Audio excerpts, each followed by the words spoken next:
dari Bebas tengah sih, kayaknya nih. dari tengah-tengah aja, Gin. Dari tengah-tengah.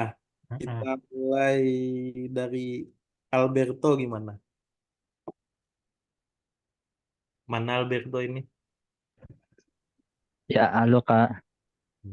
Ya, kita mulai dari Alberto ya. Eh, saya ini nggak terima list dari Kak Ahin CV kalian, jadi Oke.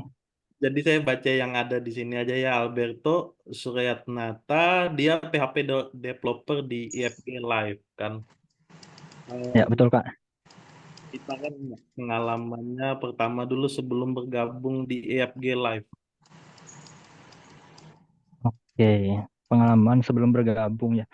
Oke. Ya, perkenalkan saya Alberto Serenata Timbung, biasa dipanggil Eto, dari jurusan Teknik Informatika Universitas Palangkaraya sebagai alumni.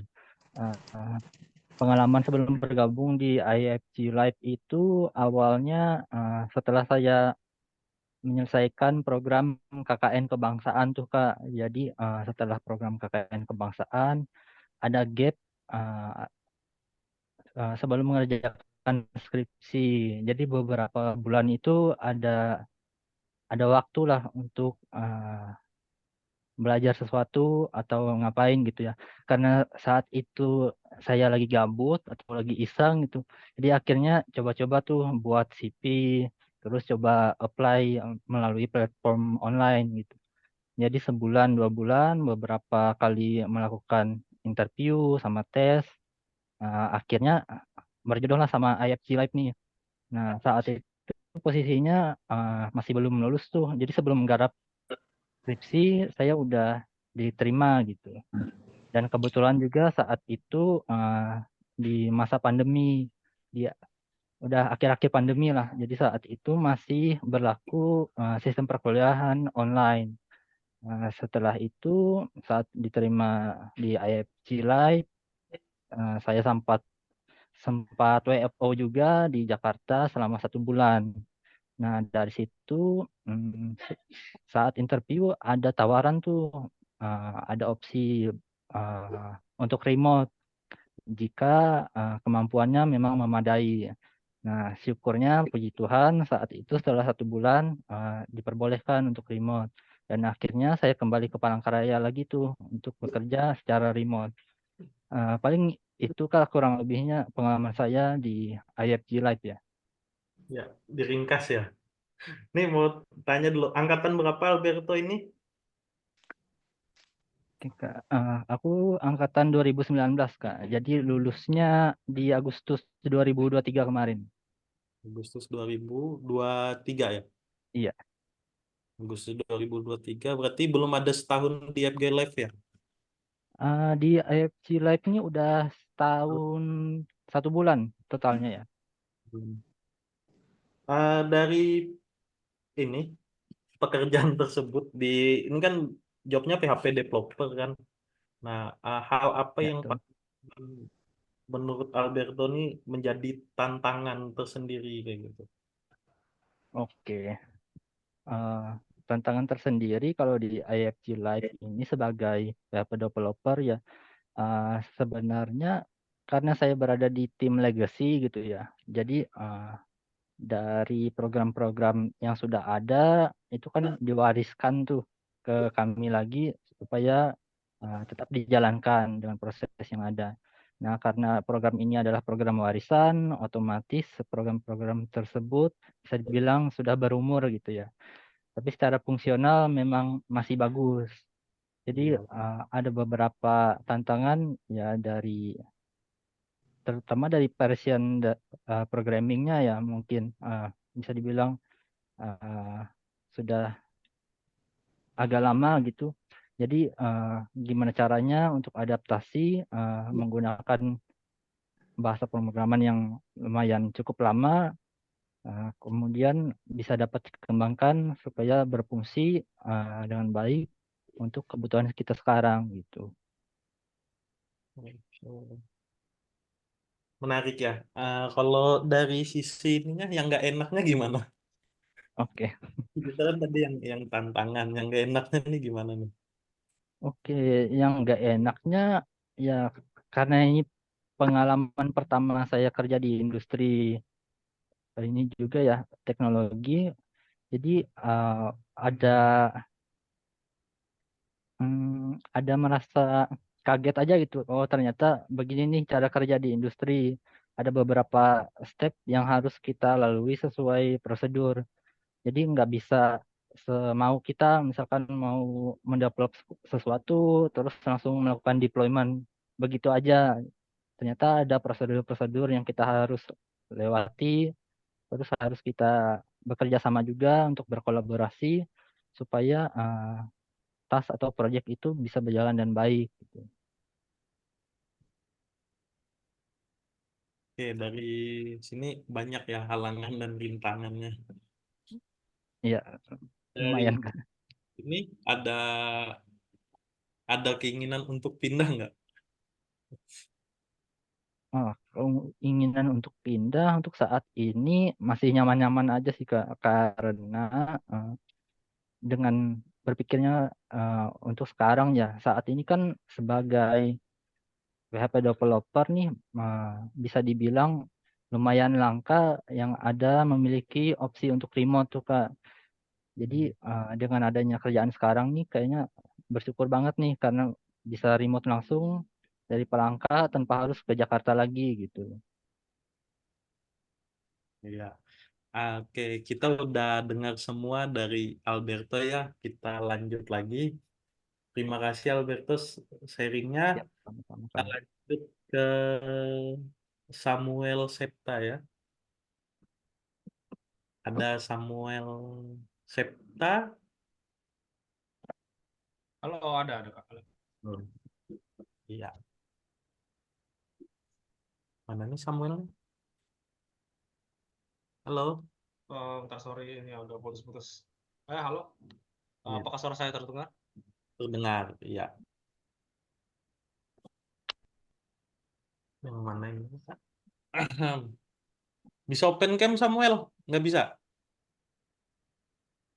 Bentar. Saya takut jaringannya ini sih, soalnya pakai WiFi kos. Oke. Nah,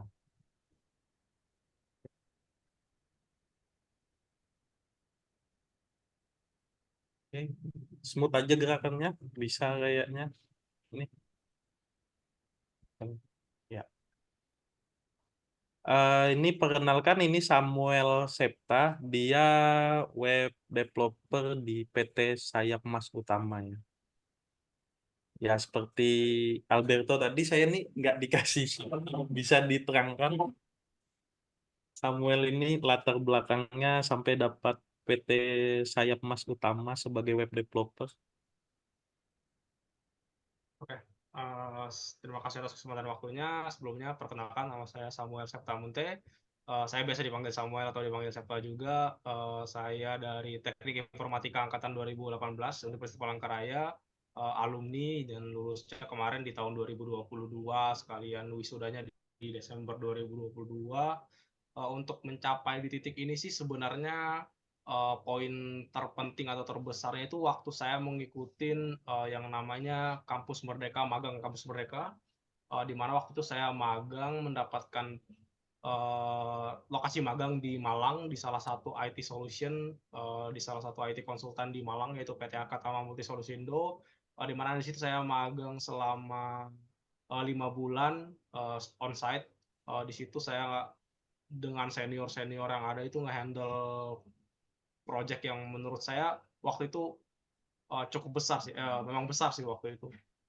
Waktu ketika selesai magang pun sepengetahuan saya itu projectnya belum selesai. Setelah itu saya mencoba-coba untuk daftar di beberapa perusahaan dengan menggunakan 3 aplikasi yang saya andalkan itu ada aplikasi Glints, ada Jobstreet, kemudian ada juga LinkedIn. Waktu itu kebetulan dapat di Glints, itu dapat di Jakarta Utara juga, di Cakung lebih tepatnya, cuma waktu itu masih online, itu namanya PT Mitra Kreasi Asia atau singkatannya tuh mereka First Page. Waktu itu juga jadi developer, web developer, menggunakan PHP, kemudian frameworknya menggunakan CI3. Di situ saya bekerja sekitar 8 sampai 9 bulan karena kurang betah. Saya iseng-iseng di LinkedIn, saya buka tuh open to work. Kemudian tiba-tiba ada yang ngechat saya dari IT solution bagian outsourcing. Itu ngechat saya, tertarik gak nih di salah satu klien di PT saya Mas Utama. Kemudian saya tertarik lah. Waktu itu testing di bulan Februari 2023. Setelah testing sekitar 2 sampai 3 minggu dapat info bahwa diterima. Kemudian perlu 1 month notice kan ke perusahaan yang waktu itu lagi kerja di PT First Page. Kemudian saya startnya tuh dari Maret dan kebetulan sekitar 10 hari lagi saya di PT Sayap Mas Utama ini udah 1 tahun. Eh, Sekian sih sampai di titik ini seperti itu. Dari ini apa dari pengalaman tersebut kan kita udah ini ya udah tahu dari awal sampai akhirnya. Menurutmu sebagai ini kan worker ya bahasanya, kalau berpindah dari satu tempat ke tempat lain itu kan emang ada kondisi di mana hal tidak menyenangkan muncul. Nah, boleh sharing nggak di bagian situnya? Sorry Kak, boleh diulang pertanyaannya tadi agak putus. Ya, di apa? Menurutmu sebagai worker ini kan ada tadi kan pindah kan dari PT sebelumnya ke Sayap Emas ini kan. Nah, itu kan Betul. dengan job desk yang sama ya, web developer kan. Hmm. Hmm, betul. Hmm. Nah, hal yang tidak menyenangkan apa yang terjadi di PT sebelumnya sampai mau pindah seperti itu. Oke, oke. Mungkin di PT sebelumnya itu gimana ya, workload-nya menurut saya terlalu berat. Project-project yang saya handle itu belum selesai, kemudian si PM lah istilahnya itu ngambil project lain terus kemudian dikasih lagi ke saya gitu. Jadi saya sering overtime lah gitu istilahnya karena itu bikin capek juga sih. Jadi uh, awalnya sih senang saya dapat 2 project waktu itu. Projectnya tuh lumayan besar lah, e-commerce sekalian e-learning. Itu ada ya sekalian ekspor-ekspor juga kan menggunakan EPP pembayaran. Cuma semakin lama semakin saya bagus ngerjain project itu, project itu tuh belum selesai nih, lagi UAT sama user. Dia ngambil project lain gitu, terus diasain lagi ke saya. Kemudian saya lagi ngerjain project yang udah jalan, jadi ketimpa nih sama project lagi yang baru nih, sehingga kayak saling tumpuk-tumpuk. Jadi agak susah gitu saya ngatur waktunya nih, saya mau ngerjain yang mana, saya mau ngerjain yang mana. Jadi di situ udah mulai kebuka nih, wah saya kayaknya nggak cocok di sini karena workload-nya terlalu Lalu, besar gitu sampai saya sering kerja pokoknya lebih dari 8 jam sehari gitu sampai malam gitu. Itu kalau misalnya sekali 2 kali sih nggak apa-apa, 1 hari dari 2 hari.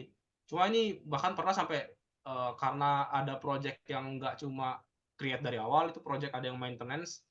Waktu itu sampai tengah malam ditelepon juga karena kliennya perlu ngupdate sesuatu gitu kan. Jadi itu sih yang bikin saya waktu itu nggak betah di satu tempat itu, di pekerjaan sebelum di sini.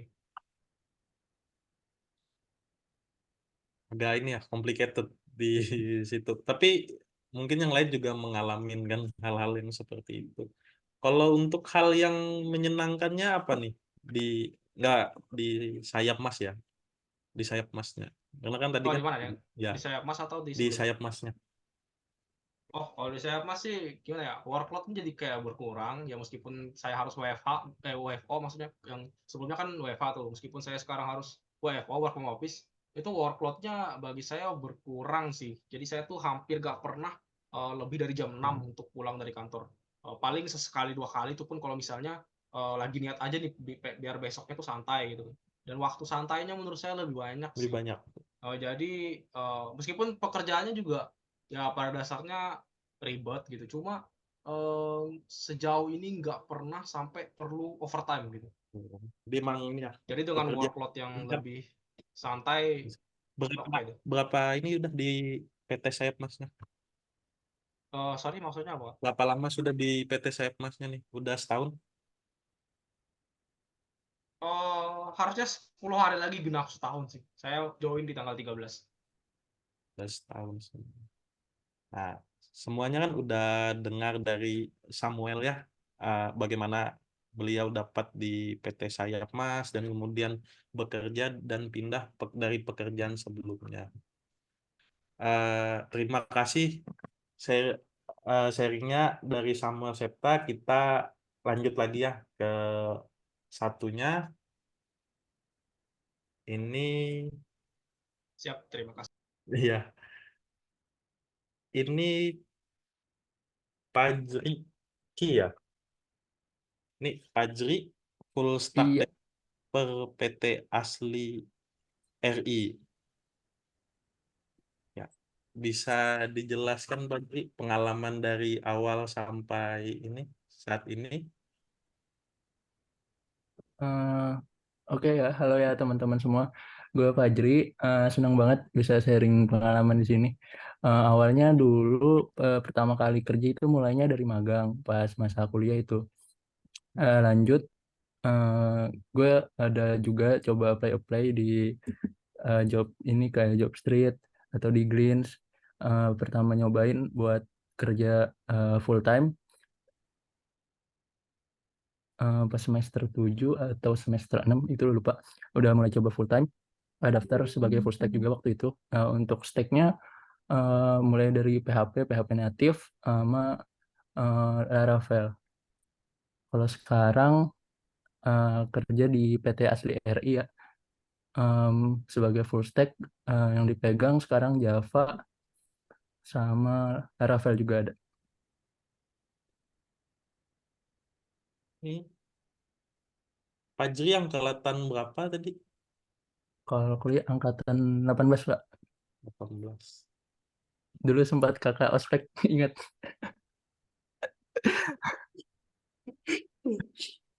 Angkatan 18 ya. Dari PT Asli RI, ini berapa tahun udah? Di Asli RI jalan 8 bulan Kak. 8 bulan lah. Sebelum apa namanya tuh hal yang tidak menyenangkan dulu nih yang kita tanyakan. Hal yang tidak menyenangkan. Ini Asli RI ini bergerak bidang apa ya? Kalau tadi Sayap Mas sama IFG tuh saya masih menerka-nerka juga. Oh, oke. Kalau untuk Asli RI kita fintech Kak. Kita software as a service di Asli RI kita kasih layanan EKYC Kak. Hmm. Banyak developernya berarti di situ ya. Kalau Lumayan. tidak menyenangkannya nih apa nih di sini? Tidak menyenangkan ya. Mungkin karena saya ini di korporat ya Kak. Mm-mm. Untuk teman-teman yang Gen Z gitu yang seumuran sama saya itu dikit gitu. Rata-rata udah pada berumur gitu. Jadi dan cara kerja korporat juga beda ya dari orang yang biasanya di startup atau di tempat konsultan. Lebih slow pace lah. Ya, Jadi kurang menantang kadang. berarti banyak pekerjaan administrasi ya dibanding pekerjaan Iya, koordinator. banyak meeting-meeting. Kalau hal-hal menyenangkannya apa nih di pekerjaan ini? Menyenangkannya sebagai orang korporat ini apa? Kalau di sekarang menyenangkannya karena ini baru pertama kali ya saya ngambil di yang korporat, yang fintech. Banyak belajar juga untuk kita punya program yang skalanya gede untuk nanganin isu-isu yang gede gitu. Oh, lebih banyak ini ya. Mhm. Ya. Karena ini banyak soalnya nih kain bikin 6, jadi kita lanjut dulu ya. Oke Kak, Nanti kita pikir mungkin ada ininya. Kita lanjut dulu ke Chandra dulu ya. Chandra Iya, Tirtaya. Kak. Di sini Jelas kan suaranya kedengaran nggak? ya kedengaran Oke. sebagai mobile dan phone dev PT Sun Informasi Sistem. Iya, perkenalkan, aku Chandra dari angkatan 17 TI. Pekerjaannya di PT Sun Informasi itu Flutter Mobile Dev Front End. Awal kerja di sana itu bulan Juli waktu itu, karena kerja di Palangka udah terlalu gimana gitu sebagai front end developer. Kurang dari segi gaji ya kurang lah. Terus pikir mau resign pasti udah. Terus nyari-nyari di Pangka udah nggak mungkin bakal ada. Terus nyari ke luar dah, ke Jakarta atau Jawa gitu. Ya pasti gajinya lebih tinggi lah salary-nya. Terus awalnya kan nggak terlalu mikirin salary. Yang penting ikut aja dulu sebagai modal pengalaman gitu. Ya minimal 1 tahun lah. Terus dapat sebenarnya nyari Flutter agak lumayan susah sih kalau awal-awal. Tapi kemarin apply terus waktu nyari di Glints, LinkedIn dan lain-lain banyak pokoknya kemarin nyari. Dengan kata kunci Flutter, apply terus semua sama portofolio juga lumayan banyak gitu. Terus diterima di satu itu di bukan integrasi apa sebutannya interview ya di interview. Terus eh setelah di interview diterima dan langsung OTW ke Jakarta waktu itu. Untuk awal-awal gajinya ya lumayan lah, beda sama Fajri yang itu udah 2 digit. Nah, kalau di perusahaanku itu dia beda sama kayak Samuel gitu atau sama Fajri. Kalau Samuel kan tadi dia banyak waktu luangnya. Nah, kalau punya aku waktu luang itu sedikit. Setiap hari ada kerjaan terus. Tapi kerjanya itu nggak terlalu deadline gitu. Semampunya aja kerjain, pokoknya kerjain aja. Waktu Kalau waktu untuk istirahat cuman waktu jam istirahat aja 1 jam kayak gitu. Kalau Fajri tadi kan dia sering meeting. Nah, kalau tempatku jarang banget meeting. Sebulan itu mungkin 3 bulan sekali kalau meeting. Paling ngebahas kalau meeting itu paling Membahas proses. ya ngebahas proses gitu aja. Kalau yang harian itu paling disuruh kerjain sama mentor, kan ada mentor di perusahaan, disuruh ngerjain oleh mentor, kerjain ini Chan, oke mas, gas. Nah, kerjain gitu aja. Terus ya gitu aja kalau untuk kesehariannya. Kalau proyeknya banyak sih, lumayan. Pindah dari satu proyek ke proyek lain. Kalau sekarang di kerjaan ada sekitar 5 proyek. Ya, begitu selalu ada revisi gitu. Tapi revisinya lumayan enak aja sih. Kalau ada mentor, kalau nggak bisa ngerjain, dia bisa bantu kayak gitu, aman. Kalau di pekerjaan aman, cuman ya salary-nya yang rada-rada kurang dan peraturannya rada gimana gitu peraturannya, rada bikin kurang enak. Jadi pengen resign gitu. Ya begitu aja deh. Belum ditanya yang gak enaknya udah dikasih tahu ya gajinya. Oke. Dari ini udah 1 tahun ya hitungannya? Kurang Kak. Kurang. Kemarin Juli 8 bulanan. 8 Sampai ya. bulan. Dari 8 bulan itu apa ada nggak di momen-momen di mana kayaknya Oh, kalau itu pulang nggak aja, ada sih. balik aja gitu. Karena belum dapat Nggak ada. pekerjaan yang lain, belum nyari-nyari gitu, belum resign. Mungkin nanti akhir-akhir 2 bulan sebelum kontrak habis, mungkin nyari-nyari nanti. Pengen resign juga. Tapi selain itu enak sih, misalkan teman-temannya gitu, enak aja. Oke. Tapi ini kerjanya ada ini jam 8 ke jam 6 ya? Kalau datang 8:30, baliknya jam 6 Kak. Jam 6. Kalau lembur itu jarang. Pernah sekali aja lembur. Kayak gitu. Ini PT Sun Information System. Oke, terima kasih untuk Chandra. Oke Kak, sama-sama. Geser lagi ke Billy nih, Billy Pratama. Ya, Ya, ini teman seangkatan gue nih. ya. Ya, kenalkan nama saya Billy Pratama, angkatan 2014, lulusan tahun 2021. Nah, sebelum keterima kerja sekarang nih, saya sebelumnya ikut bootcamp dulu sih, selama 5 bulan. Dari pengalaman bootcamp itu saya dapat pengalaman bagaimana cara ngoding di backend, lalu bisa di server front-end-nya, lalu bagaimana cara untuk deploy backend-nya. Nah, dari pendengarannya. Kedengaran? Lalu dari pengalaman bootcamp itu saya melamar kerja, sekarang keterima lebih dari 2 bulan kalau nggak salah. Baru sampai keterima di perusahaan yang sekarang.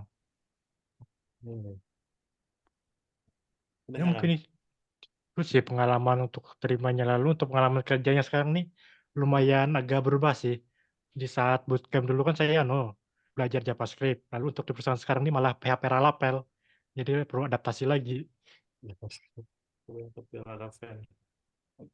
Berapa tahun sudah Bil di sana? Baru setengah tahun ini.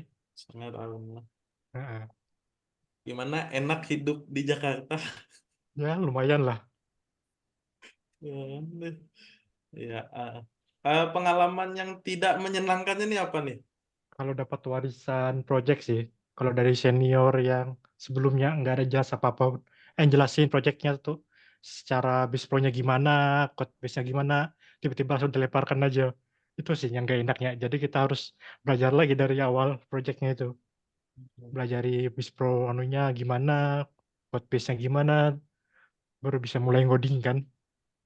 Ya, ya, banyak masalah di project warisan ya sekarang ini. Iya. Kalau project baru kan enak kita yang bikin, kita yang paham logiknya kan. Tapi ini office work ya? Ini. Ya office. Oh, kantor terus. Di ini apa namanya? Kalau yang enaknya apa nih? Yang enaknya sih bisa nanya-nanya senior sih. Mereka open gitu untuk menolong sesama anunya, programmernya. Berarti ini juga ya apa? Perusahaan yang bergerak di bidang ini ya, jasa konsultan juga gitu ya? Iya, nah ya, Di handle banyak project ya. ya lumayan. Kalau saat ini handle berapa nih kira-kira? Sekarang nih 3. 3. Wah, lumayan pusing kan. Iya, ganti-ganti project tiap hari. Eh, Kita geser dulu Bilah ke satu Ya, yang oke. ini. Kayaknya nggak usah deh yang terakhir ini. Kak. Kayaknya nggak usah kalau yang ini. Iya, Kak, nggak usah skip aja itu, Kak.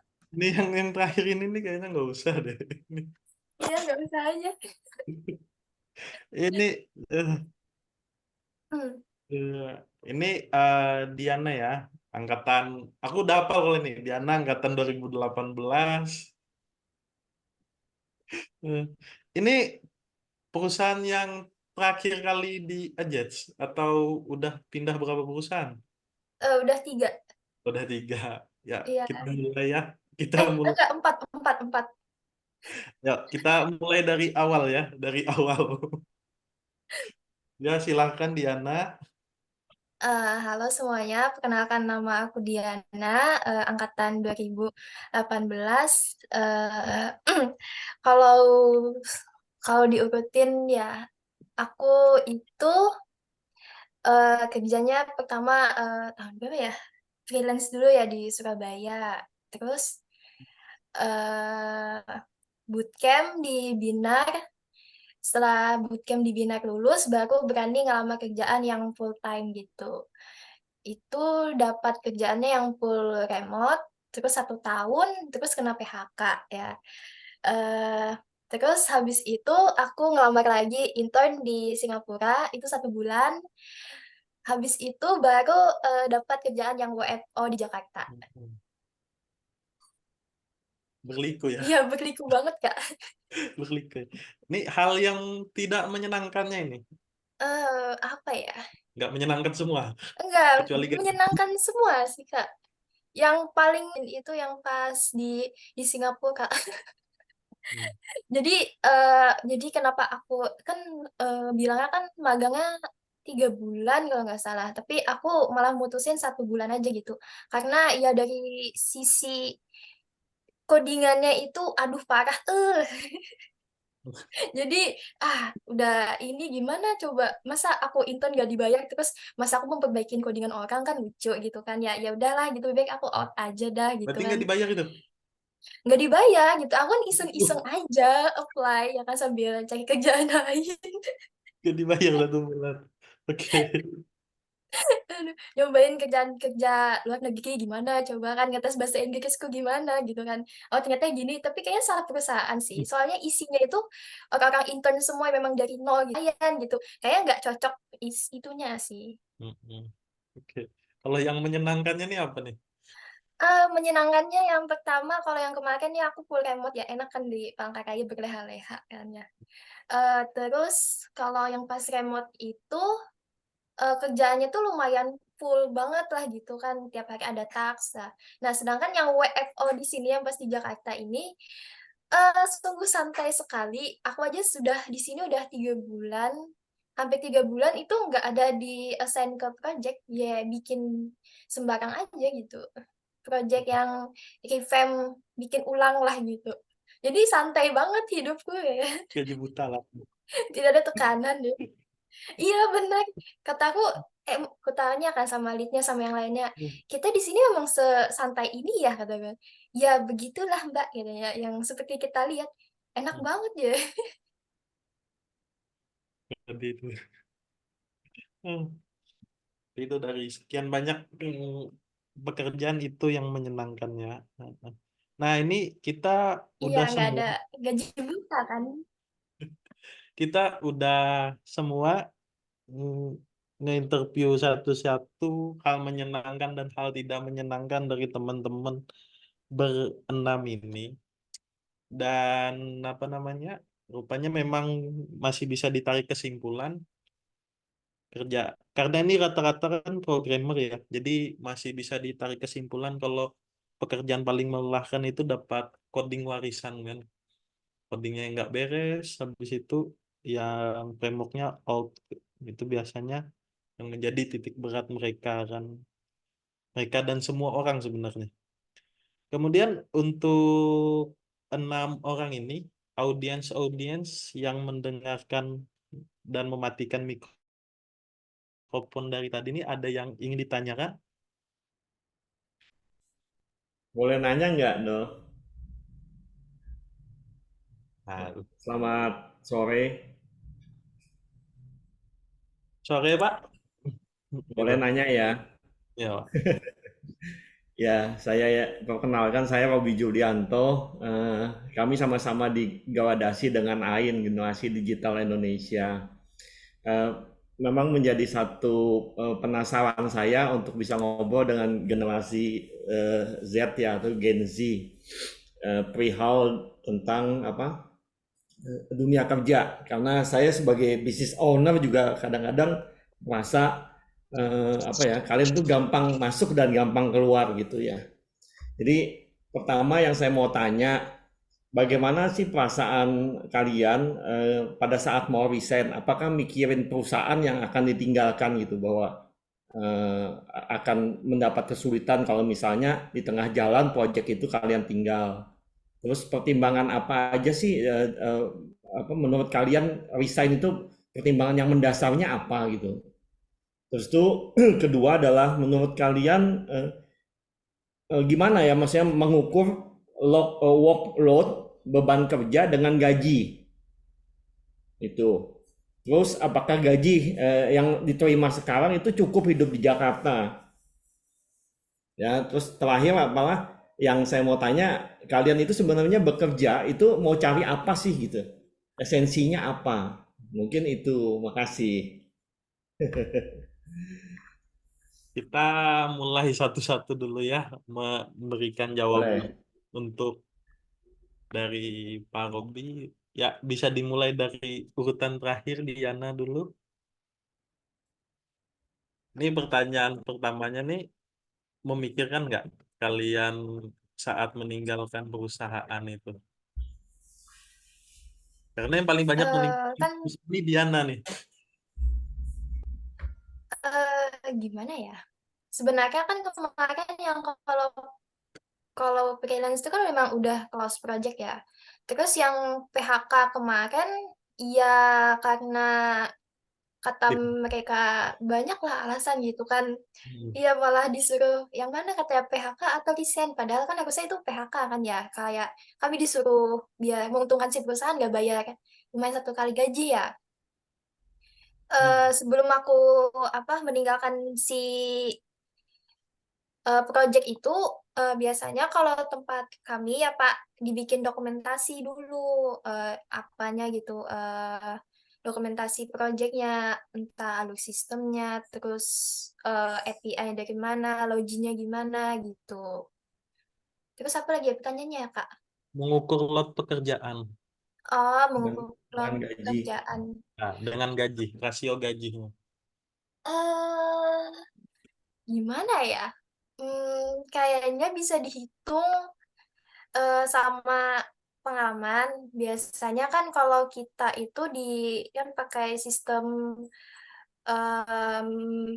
apa, Agile gitu kan, yang Scrum. Nah, jadi biasanya itu misalkan ada satu task gitu kan, satu task itu biasanya dibikin story point, berapa kira-kira sebagai programmer itu dihitung, berapa jam gitu, misalkan, CRUD gitu kan. Nah, ini dihitung kan menurut kita berapa hari gitu kan. Jadi kita bilang dulu ke PM-nya gitu. Terus kalau berdasarkan pengalaman gitu, Kak. Udah berapa lama pengalaman. Terus kalau Yang apa terakhir tuh, esensi bekerjanya, itu. Esensi itu gimana ya? maksudnya gini, Mbak Diana ini mau apa dalam bekerja, terutama di dunia apa IT industry ini, itu apa sih yang mau dicari gitu? Yang dicari, Iya, oke. Bukan cari iya jodoh itu ya? juga termasuk, Kak. Oh, termasuk. Ya, iya. Silakan yang lain. Terima kasih jawabannya. Iya, Pak.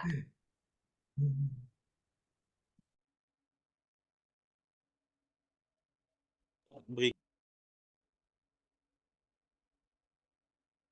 Mungkin teman yang lain ada yang mau menjawab, yang laki-laki.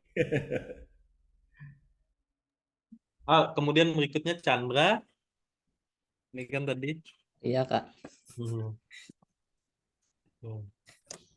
Tadi Eh, kan pertanyaan ada 3 poin pertanyaan nih, Mbak Chandra ini belum pernah meninggalkan perusahaan kan?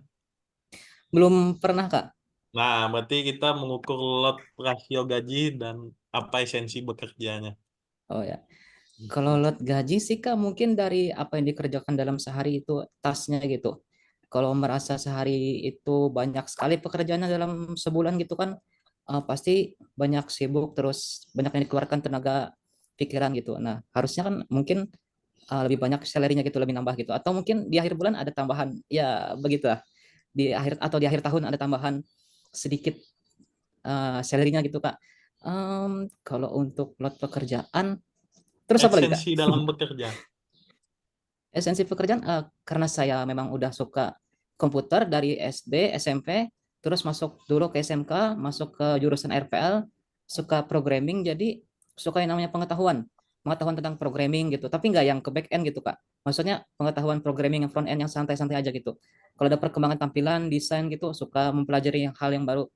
Terus esensinya selain itu juga mungkin ya karena salary juga sih, Kak.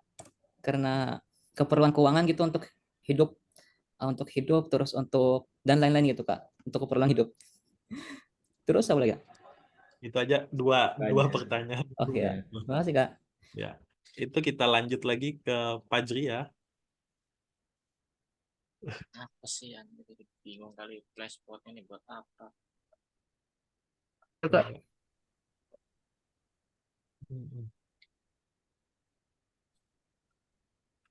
Ya, Fajri. Ini untuk pertanyaannya Ricci, habis yang ini ya, habis yang punya Pak Robi, kita bahas. Untuk yang tadi kan Fajri udah pernah ninggalkan perusahaan. sudah pernah 2 kali. Nah, itu apa yang dirasakan saat meninggalkan perusahaan tadi? Apakah ada perasaan cemas atau Oke. bagaimana? Oke, buat yang memikirkan sebelum resign, itu gue pertama kali pernah kerja di Jakarta Timur. Itu gue sebelum selesai probation udah resign duluan. Karena workload kerjanya, Pak. Jadi waktu itu saya kerja untuk tim saya itu internasional. Semuanya orang India. Orang India yang gue sendirian gitu kerja di kantor. Orang Indonesia lagi sendirian. Jadi ngerasa 1-2 bulan kerja itu kurang serak lah. Wah, ini kalau kayak gini kerjanya gak enak. Mereka curang gitu bisa WFH kan dari India. Gue ke kantor tiap hari 9 to 5 itu capek gitu rasanya. Jadi lakukan langkah-langkah buat resign terus daftar lagi di tempat lain.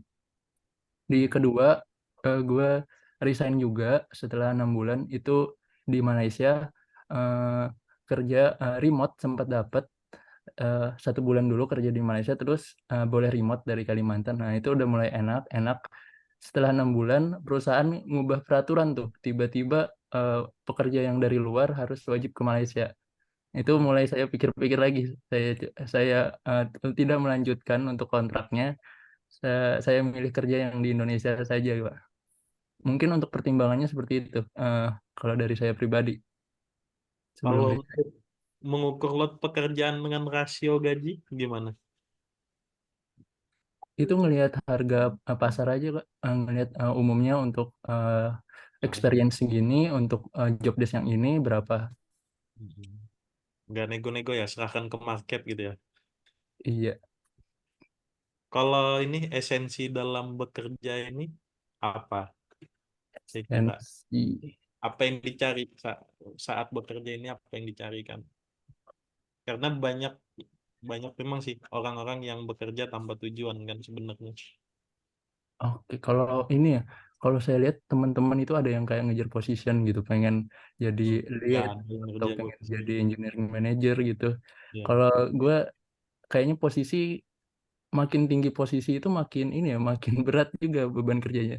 Mungkin Iya. kalau saya pengen peningkatan gaji aja lah tiap tahun yang pasti, daripada peningkatan jabatan tuh belum tentu setara dengan gaji. Jangan salah loh, peningkatan jabatan nih 2 kali lipat gaji kadang-kadang. Oh, boleh. Ya. Oke, kita lanjut ke ini, ke Billy. Ya. Ya. Nah, Bill pernah ini pernah Belum pernah sih. meninggalkan perusahaan sebelumnya, belum pernah ya? Ini perusahaan Belum. pertama. Iya, baru pertama nih. Nah, kira-kira mengukur lot pekerjaan dan rasio gaji gimana? Tergantung tasnya sih. Jika tasnya masih di tahap junior ya wajar lah salarynya junior. Jika tasnya meningkat ke level mediano, intermediate atau senior ya sesuaikan lah gaji dengan internalnya levelnya gitu. Menyesuaikan level ya. Iya, Kalau esensi bekerja nih apa kira-kira saat cari ini? pengalaman dengan penuh sih, ilmu sih, biar salarynya bisa naik juga. Oke, kembali lagi ke gaji. Iya, Yang gaji semua nih. itu kan intinya. Ayo, kita pindah lagi lah ke Alberto.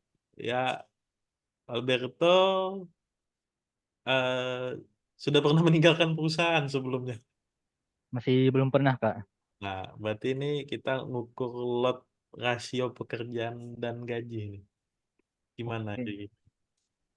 Lot pekerjaan dan gaji paling ini ya, Kak, terkait lot pekerjaan tuh ya kita cuman bisa pasrah tuh entah atas apa yang bakalan dikasih ke kita.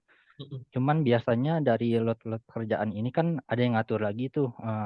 Kalau di tempat kami ada project manager.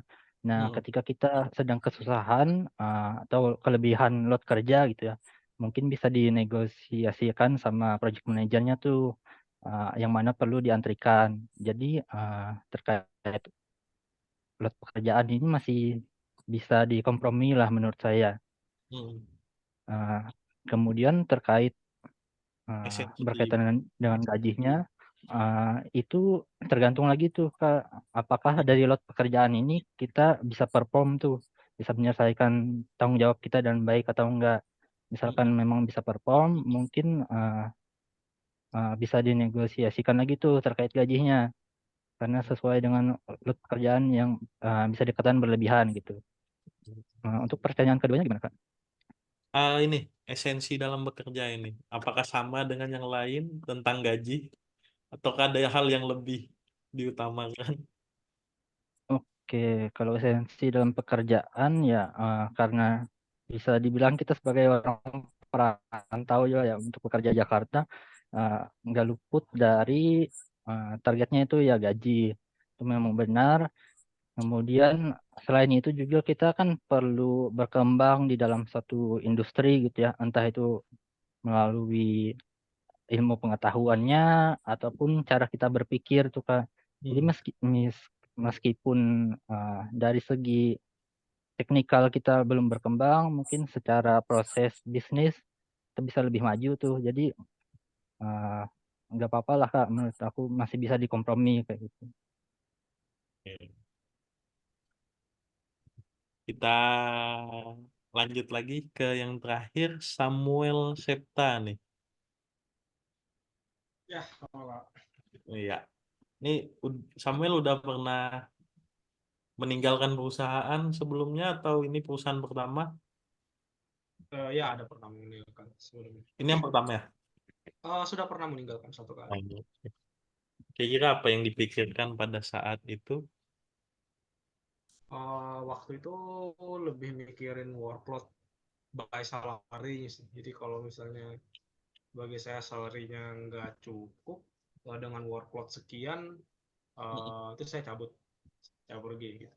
Kalau mikirin soal perusahaannya sih sepertinya itu bukan ranah saya.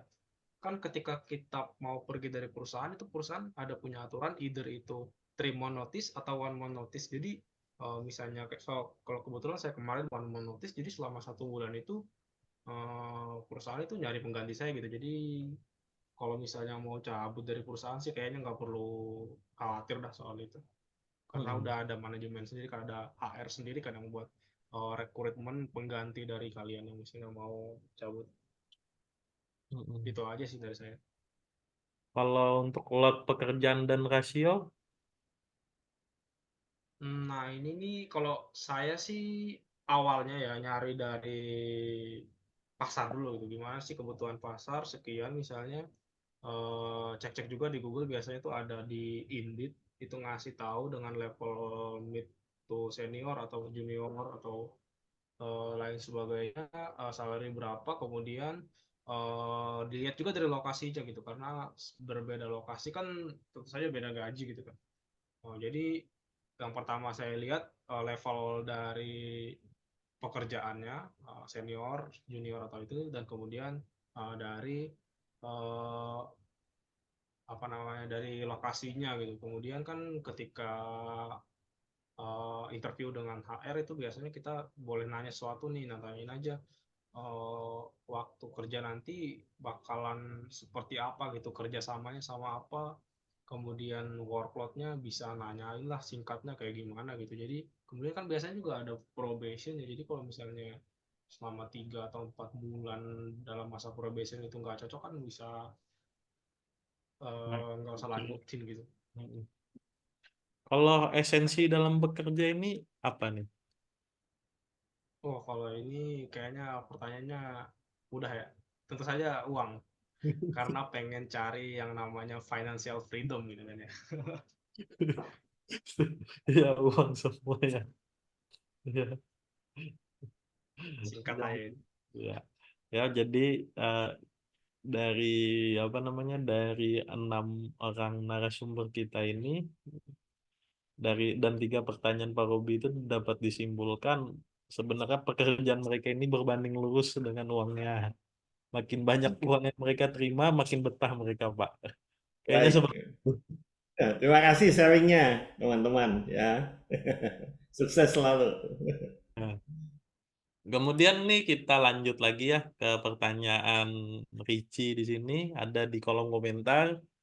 Izin bertanya, Kak, salary Jakarta dan jika dibandingkan Kalimantan, banyak orang luar Kalimantan beranggapan bahwa kehidupan ekonomi di Kalimantan sangatlah tinggi. Tapi bagaimana perasaan nyatanya setelah berada di Jakarta, Kak? Apakah sesuai dengan ekspektasi awal saat apply? Katanya. Siapa yang mau jawab duluan ini?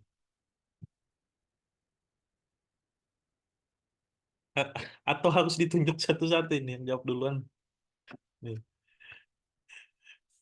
Jadi Richie menanyakan kan ekspektasi orang luar Kalimantan itu, orang Jakarta itu kan biasanya beranggapan Kalimantan nih orangnya kaya-kaya kayak gitu. Kalian kerja ke Jakarta tuh apakah enggak ini kayak gitu, enggak tersinggung dengan anggapan itu karena umumnya kan UMR dan UMP di Kalimantan juga enggak sebesar di Jakarta gitu. Apakah ekspektasi kalian yang awalnya gede memang di Jakarta tuh apakah benar-benar besar seperti itu? Coba Diana dulu yang jawab gimana? Kalau aku ya, awalnya pas ekspektasi di Jakarta ini kan aku masak kan sendiri pas aku ke pasar. Aku akui memang murah-murah harganya daripada di pasar kita di Kalimantan gitu.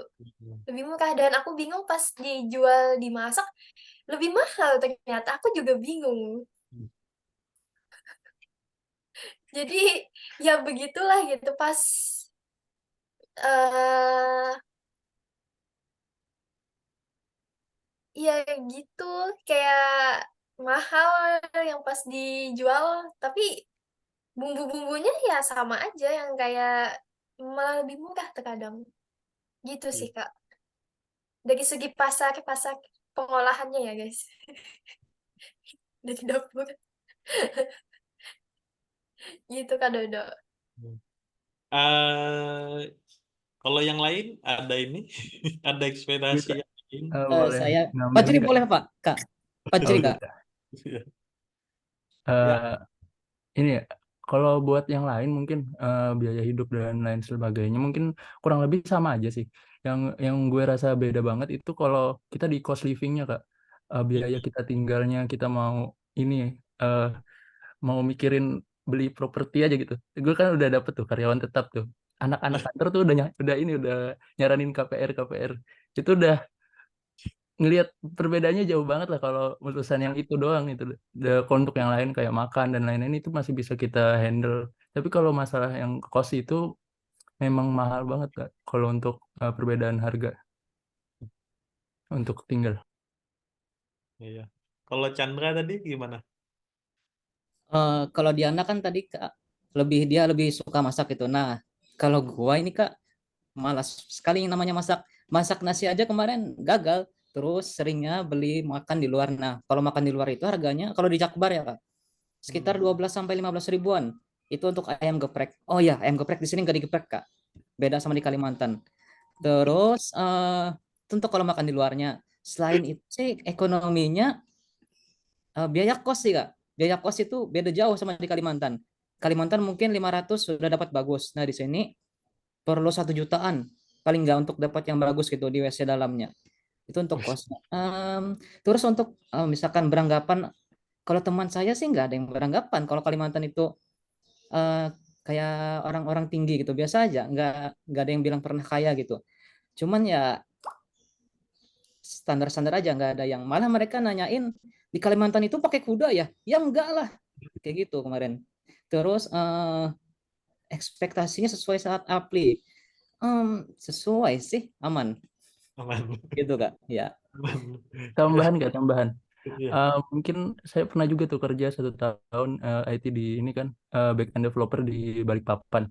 Itu untuk biaya konsumsi kayak makan itu kurang lebih aja sih sama di Jakarta. Itu untuk yang di Balikpapan ya Kak, karena memang udah maju dan mahal juga di sana. Mungkin mereka di sana juga nggak banyak orang dari Kalimantan, banyak dari luaran kan di sana. Mungkin anggapan mereka itu ke bawah ke Jawa gitu, ke Jakarta juga. Iya. Kemudian yang lain ada lagi menambahkan ekspektasi ini, ekspektasi orang ya. Karena kebanyakan orang yang datang dari luar ke sini emang terkejut dengan Kalimantan kan. Harga naik mereka nggak demo, itu kayaknya yang jadi kejutannya. Hmm, oke. Kalau nggak ada yang lain lagi menanggapin ini, coba kita ini lanjut lagi. Tadi sebelumnya nih ada yang angkat tangan, Kak Franklin Matatula dan Eko Sugeng nih. Siapa yang dulu yang mau nih? Kak Franklin dulu atau Eko nih? Oh, boleh Kak, boleh. Ya. Ya. Perkenalkan, nama saya Franklin Matatula. Saya juga sama-sama dengan Pak Robi juga dan Kak Ain dari Gradasi. Terima kasih, hari ini saya dengar banyak tentang programmer juga dari teman-teman kita ya. Nah, kebetulan background saya juga dosen dan juga web develop juga. Jadi mungkin saya mau tanya aja dari sisi industri sih. Kira-kira pemrograman yang sering dipakai selain CI, atau tadi kan ada yang CI tadi, ada yang Flutter juga ya. Kemudian ada yang Java juga. Nah, kira-kira ada perbandingan range gaji nggak sih kalau Flutter? Kalau setahu saya Flutter itu kan lumayan ini ya, dia multi ya, dalam artian dia bisa iOS, bisa eh, tiga lah, iOS, Android, dan web kan ya. Nah itu kan pasti range-nya gajinya kan lumayan tuh. Ini setahu saya aja, siapa tahu ini karena dan juga kalau kita lihat di lowongan-lowongan kebanyakan kan eh, sudah 2 digit. Apakah teman-teman di sini benar gajinya itu walaupun sudah ini nggak tahu nih apa senior atau junior untuk web developnya eh sudah 2 digit atau memang masih 1 digit itu pertama. Lalu yang kedua bahasa pemrograman yang sering dipakai di ini dan kira-kira waktu kalian kuliah bahasa pemrograman yang diajarkan dengan yang di industri kepakainya yang mana gitu? Apakah PHP aja kah, Java aja kah? Mungkin kalau Laravel sama Flutter mungkin kita mungkin belajar sendiri ya, tapi kalau itu seperti apa? Kemudian lebih ke teknikal, kalau pembagian project itu seperti apa sih pembagian project dalam nanti pada saat kalian dapat apa project entah itu warisan atau kalian buat sendiri itu biasanya dengan PM kira-kira untuk pembagian proyeknya nanti PM-nya berapa persen, kalian berapa persen, apakah nanti collab dengan mungkin orang desain, ataukah kalian yang memang buat sendiri gitu, kalian bikin desain sendiri, apakah ada orang desainer juga gitu. Nah ini saya kurang tahu kalau untuk di ininya ya. Kemudian terakhir menghandle error, apakah ada juga yang tadi saya dengar itu ada beberapa yang ada punya mentor, ada yang belum, ada yang apa namanya nggak tahu apakah ada mentor atau enggak, tapi menghandle error itu apakah tetap masih pakai full stack, Stack Overflow seperti itu, ataukah seperti apa? Ya mungkin itu aja dari saya. Terima kasih. Ya. Ayo silahkan dijawab dulu dari 6 narasumber ini. Siapa dulu nih yang jawab nih? Fajri? Nah, tadi pertanyaan pertamanya apa ya? Bahasa pemrograman yang Ya, sering dipakai dan juga apakah bahasa pemrograman yang di kuliah itu relate nggak juga supaya nanti gini, kalaupun di industrinya kalian pakai apa, biar kita juga sebagai akademisi kan kita bisa sesuaikan nih yang lagi innya, lagi ininya di mana gitu, apa pemrograman menggunakan PHP apa namanya frameworknya CI atau Laravel ke apa supaya kita bisa menyesuaikan antara industri dan akademisi supaya pada saat nanti anak-anaknya keluar kayak kalian keluar, nah itu kan nggak kaget lagi. Nah, kira-kira seperti itu. Yang pertama. Baik. Bisa dimengerti. Ini masuk gak Kak suaranya tes? Masuk. Oke. Ya pertanyaannya bagus banget dari Kak Franklin tadi. Untuk bahasa ya, yang gue jalanin itu untuk bahasa itu memang tergantung banget sama tech-stack dari perusahaannya. Itu saya udah ganti-ganti ada dari JS, TypeScript, Java dan lain-lain. Untuk yang sekarang mungkin yang gue lihat gitu, gue kan sekarang megang Java karena megang di fintech. Tadi ada nanya juga keterkaitan teksnya, bahasanya itu sama gaji. Mungkin karena saya megangnya Java, itu kan Java dia bisa handle project yang gede, bisa multi trading. Untuk perusahaan sekarang kan fintech, itu untuk range salary-nya udah di 2 digit, jadi lebih gede dibandingkan yang bahasa pemrograman yang masih seperti PHP atau di JS. Gitu aja Kak yang saya tahu untuk keterkaitannya antara bahasa pemrograman sama gajinya. Tergantung skopnya. Kan kalau untuk Java dia bisa multi trading dan lain-lain gitu Kak. kalau yang itu, yang pertanyaan satunya? Untuk yang satunya itu lebih ke apa namanya pembagian proyeknya seperti apa? Apakah dari PM-nya kasih 50-50 kah atau kalian baginya seperti apa teknisnya? Dan juga ada collab nggak dengan mungkin kan IT sendiri, desainernya sendiri seperti itu atau memang sudah digabung jadi satu kayak gitu? Satu lagi, untuk range gajinya itu apakah kita yang nawar di awal ataukah memang mereka sudah kasih tentukan tuh range-nya di awal. Contoh gajinya sekian, 8 juta, 6 sampai 8 juta. Lalu pada saat interview sudah selesai gitu. Ataukah kita bisa nawar di awal karena mungkin kita punya portofolio kan. Kalau kita punya porto kan lebih banyak, otomatis kan kita bisa nawar tuh kayak gitu. Kira-kira seperti apa pembagian proyeknya? Karena kan beda-beda nih. Kalau yang full stack kan otomatis dia semua tuh dari back end, front end, kemudian segala macam kan itu sampai desain pun juga kan dia yang desain. Nah, kalau yang ini apakah pembagian proyeknya di kantor kalian masing-masing ada orang desain nggak untuk bikin tampilannya dulu, terus nanti kalian yang kombinasi atau bagaimana collab-nya seperti apa? Saya lebih kayak tekniknya gimana sih? Pengen tahu aja untuk pembagian proyeknya gitu. Kalau itu sepertinya dijawab yang front end aja dulu ya Pak ya. Kalau yang back end biasanya mereka Oke. begitu mengetahui. Coba yang front end dulu, Oke. yang bekerja di bidang front end bisa dibantu dijawabkan apakah resource sumber daya dari UI UX itu dibuat sendiri ataukah kalian ada tim khusus kayak gitu. Ya, bisa dibantu. Kalau dari aku udah beberapa kali pindah, semuanya khusus front end ya front end, cuman ke coding langsung, biasanya asetnya langsung disediain gitu. Ya ada tim khusus ya. Iya, ada tim khususnya. Ada tim khususnya. Kalau untuk lot tadi apakah sebenarnya yang namanya PM itu ikut bekerja juga dalam coding tersebut ataukah hanya mengarahkan? Sebenarnya PM hanya mengarahkan aja sih, kayak titik tengahnya lah gitu. Di antara untuk bisa kita nggak ricuh lah gitu kan, kayak ini tugas siapa ini gitu kan, si PM-nya yang ngasih tahu, oh ini tugasmu, oh ini misalkan dari QA kan banyak kasih isu kan ya, yang mana yang didahulukan gitu. Jadi kan kita sebagai developer dikasih tahu ini high priority gitu kan, ini yang harus segera dituntaskan gitu. Jadi nggak bingung gitu.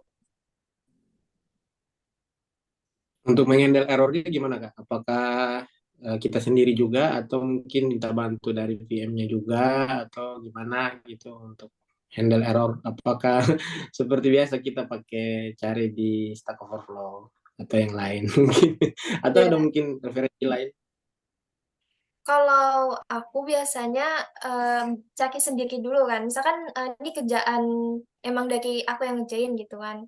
Terus dikasih tahu kan sama si QA-nya kan, quality assurance-nya, Mbak ini ya di sini error-nya gitu kan. Terus si PM-nya ngasih tahu nih dikerjain ya sekarang gitu. Terus ku coba kerjain dulu, terus ada isu dan seandainya aku bermasalah gitu, ku bilang gini, oh Mbak ini ada masalah di tempatku, ku coba kerjain dulu kata kan. Setelah aku kerjain ternyata agak sulit gitu kan, kayak sebelumnya kan udah dicari lah gitu kan di Stack Overflow atau nanya-nanya teman gitu. Kalau nggak bisa, baru nanya bilang ke PM-nya, Mbak kayak aku nggak bisa deh, kayak aku perlu orang yang satu perusahaan yang buat bantu aku gitu, dikasih saran lah sama yang ini ya gitu kan. Jadi PM-nya buat cari-cari orang gitu yang lebih senior dan lagi nggak banyak kerjaan lah gitu. Gitu Pak. Yang lain gimana? Ada penambahan? Kak, buat nambahin buat yang nanya itu. Sebelumnya saya juga di perusahaan sebelumnya itu diarahin sama HR-nya kalau ada isu itu utamakan kita report dulu ke kita punya lead atau ke kita punya senior biar lebih cepat untuk solve problemnya, karena mungkin untuk nyari-nyari sendiri itu bisa tapi kadang makan waktu. Sebenarnya itu responsibility dari kita punya lead atau kita punya senior yang udah lebih berpengalaman untuk handle project itu, Kak.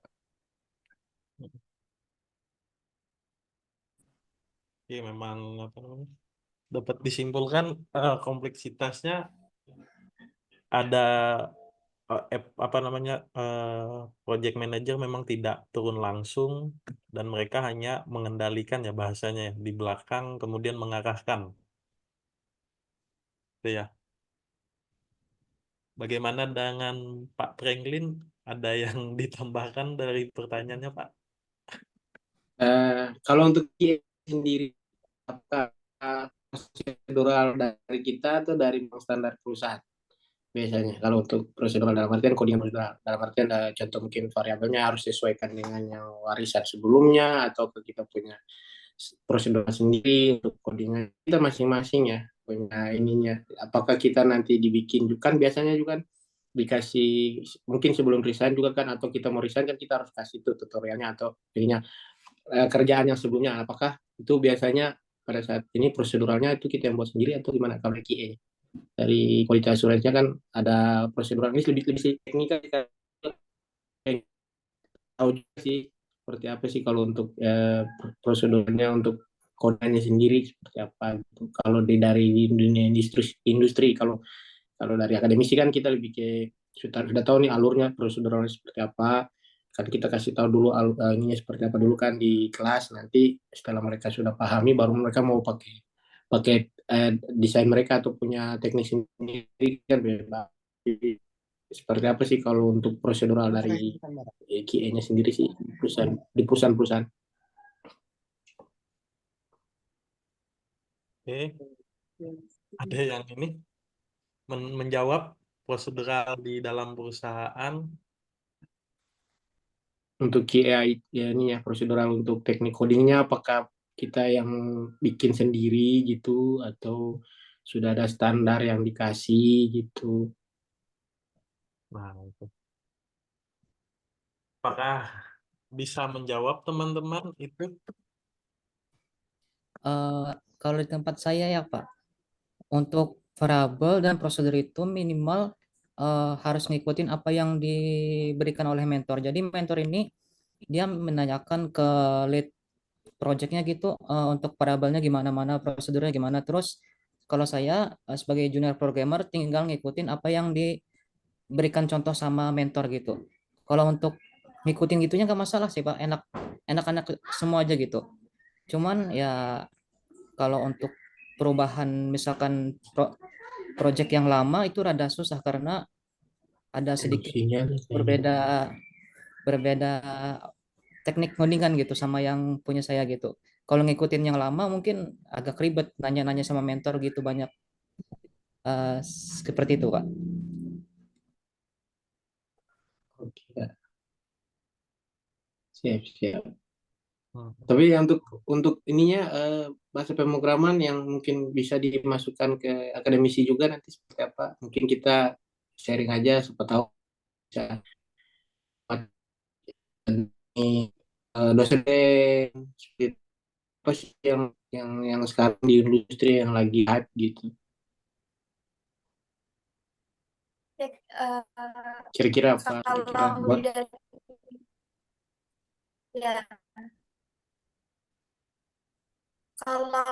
dari aku kan ini front end web ya, front end web dan mobile, jadi React sih Pak.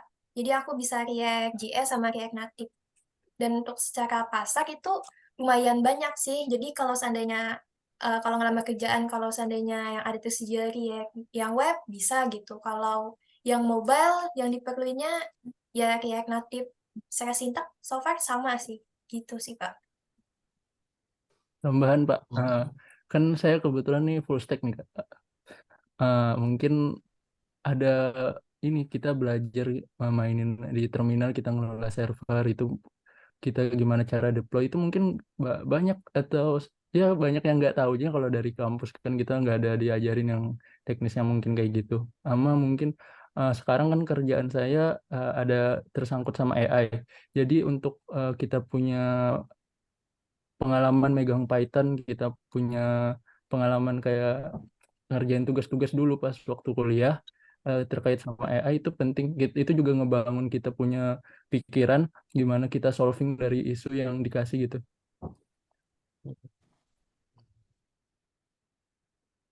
Oke. Saran untuk akademisi apa sih? Boleh tahu, boleh kasih masukan lah buat para akademisi, para dosen lah, minimal dosen IT yang di Kalimantan gitu kan. Kira-kira yang bagusnya apa gitu supaya kita sama-sama ini. Saran dari kalian-kalian yang sudah kerja di dunia IT, konsultan atau yang lain. Saran buat nanti ke depan, mungkin bisa saling sharing kan. Apa nih sarannya buat para dosen untuk ngajarin mahasiswa tentang apa aja yang berkaitan dengan IT kira-kira.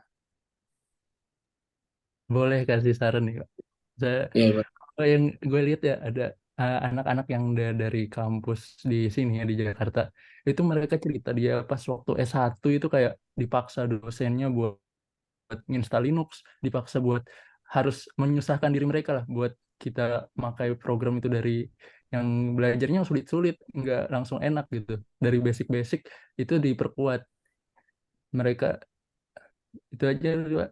Kalau saya lihat itu kayak ragu aja sih kalau di kampus itu untuk memaksa per orang itu. Mungkin nggak semua orang mampu, tapi mungkin boleh dicoba itu.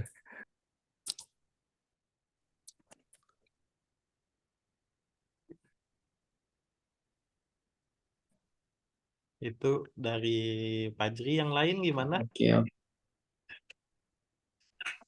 Gak usah ragu, nggak ada dosen kalian di sini.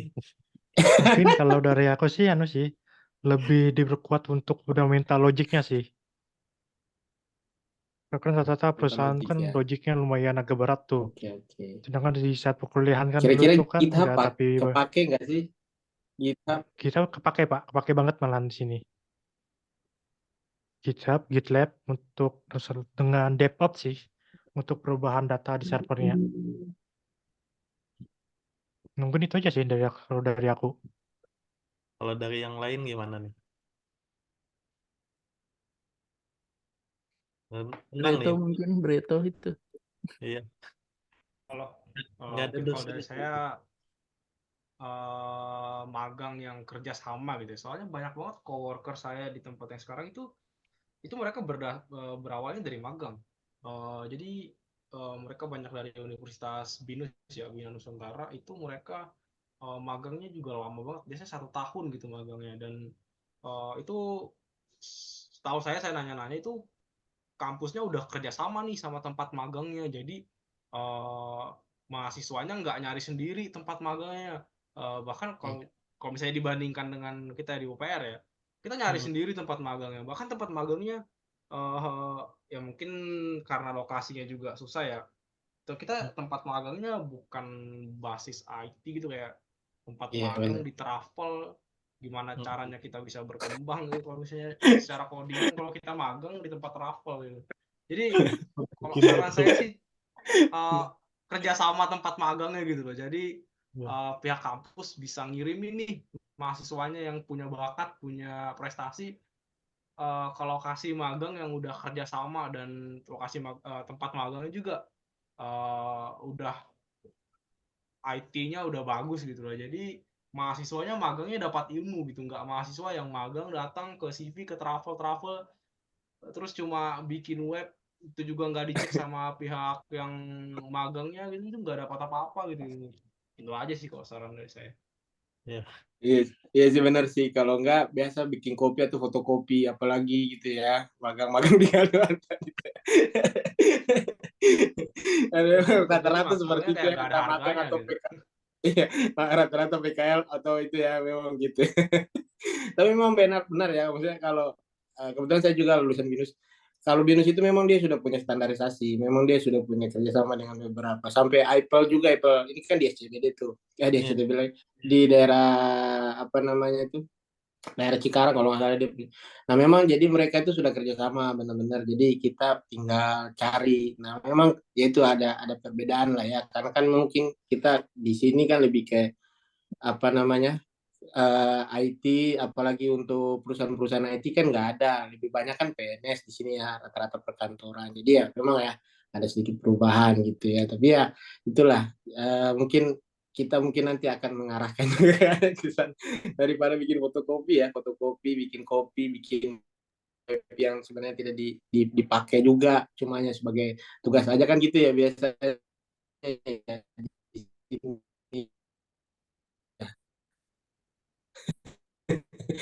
Iya, Pak. Tapi nggak apa-apa sih untuk pengalaman, tapi nggak apa-apa. Keren. Ada lagi Tapi mungkin dari kalau sisi saya yang lain. lihat dari UPR kemarin udah ada tuh magang kampus merdekanya, kayaknya yang dibiayain sama kampus sudah ada. Jadi kayaknya UPR udah maju lah satu langkah.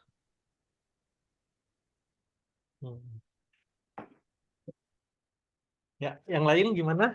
Kalau aku tambahannya komunitas sih. Kalau aku kan selain yang kita di kampus kan dulu ada UKM Sakti kan. Nah, itu agak tercerahkan lah gitu kan, ada Kak Dodo di sana kan yang ini Riek katanya gitu kan. Nah, terus selain aku ada komunitas di kampus, terus aku ikut juga yang di luar Pulau Kalimantan lah, entah ikut di Discord WPU gitu, kelas terbuka. Jadi mereka ada yang lebih gimana ya? Ada yang sama-sama belajar lah gitu. Jadi kayak ada motivasi biar tiap hari gitu.